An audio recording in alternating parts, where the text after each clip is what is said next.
সম্মানিত বন্ধুগণ, আমি আজকে আপনাদের সামনে একটা টপিক নিয়ে আসছি। সেটা হচ্ছে যে কম্পারেটিভ ট্রেসিং বা পেন্টাগ্রাফ করা নকশা। এখানে আমি যে ট্রেসিংটা নিয়ে আসছি, ট্রেসিংটার সাবেক এবং বর্তমান দুইটা দাগের মধ্যে 20 পয়েন্ট জায়গা বা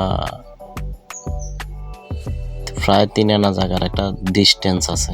সেটা হচ্ছে যে সাবেক 522 দাগ, বর্তমান 733 দাগ। সাবেক দাগের উপরে বর্তমান অবস্থান ঠিক আছে এবং আমি 2বার পরিমাপ করে আসছি, দুবারই ঠিক রেখে এসছি। কিন্তু ঘটনাক্রমে বাদীপক্ষ এটা নিয়ে একটা আমিন আনছে, ওনারা না মানি। তো ওদের আপত্তির কারণে পুনরায় আরেকটা সার্ভেয়র নিয়োগ দিয়ে উভয় পক্ষে আমরা এই মর্মে সিদ্ধান্ত গ্রহণ করি, যখন সাবেক দাগের উপরে অবস্থান তৈরি করা আছে এবং বর্তমান দাগের সাথে অন্যান্য দাগের সাথে একটু সাংঘর্ষিক আছে, এই মুহূর্তে সাবেক দাগের উপরে আমরা জোর দিয়ে খুঁটি দিয়ে আসছি এবং যে ব্যক্তি কিনছে ওই ব্যক্তি সাবেক দাগের অবস্থানের উপরে উনি ভূমিটা ক্রয় করে নিয়েছে। যেটা 522 দাগের এরিয়া, ওই এরিয়াটাই হচ্ছে যে সাবেক দাগের, আর 733 দাগের এরিয়াটা হচ্ছে যে বর্তমান দাগের। তো সম্মানিত ভাইরা, আপনারা যেভাবে যেখানে জায়গা কিনেন, দীর্ঘদিন বসবাস করার জন্য, বাড়িঘর নির্মাণ করার জন্য অন্তত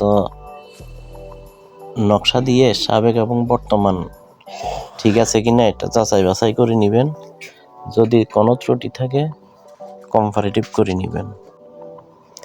চিত্রে দেখানো ভূমিতে 20 পয়েন্ট জায়গা বিএস অনুযায়ী অন্য দাগে ঢুকে গেছে এবং বিএস এর অন্য দাগের উপর উঠে দিয়েছে, যার বর্তমান দাম প্রতি পয়েন্ট প্রায় 7,000 টাকা করে। এখন চিন্তা করেন, ভবিষ্যৎ টাকা দিয়ে আপনি কি জায়গা কিনতেছেন না সমস্যা কিনতেছেন। যাক, আমরা আমাদের সূক্ষ্ম জ্ঞান, বিবেক, বুদ্ধি এবং আইন কানুন ঠিক রেখে যতটুকু সম্ভব সাবেক নকশার উপরে অবস্থান যেটা আছে ওটাকে তৈরি করে খুঁটি দিয়ে আসছি। এতে ওনারা বিএসের উপরে একটা ডিগ্রি নিয়ে ভূমিটা তাদের মতো করে ব্যবহার করতে পারবে, আর কোনো সমস্যা হবে না। ধন্যবাদ সবাইকে। আর নতুন যারা জায়গা বিক্রয় করবেন তারা অন্তত পুরাতন এবং বর্তমান নকশার উপরে চিহ্নিত করে জায়গাটা ক্রয় করেন, এতে করে ভবিষ্যৎ আপনাদের নিশ্চিন্তে থাকা সহজ হবে। ধন্যবাদ সবাইকে।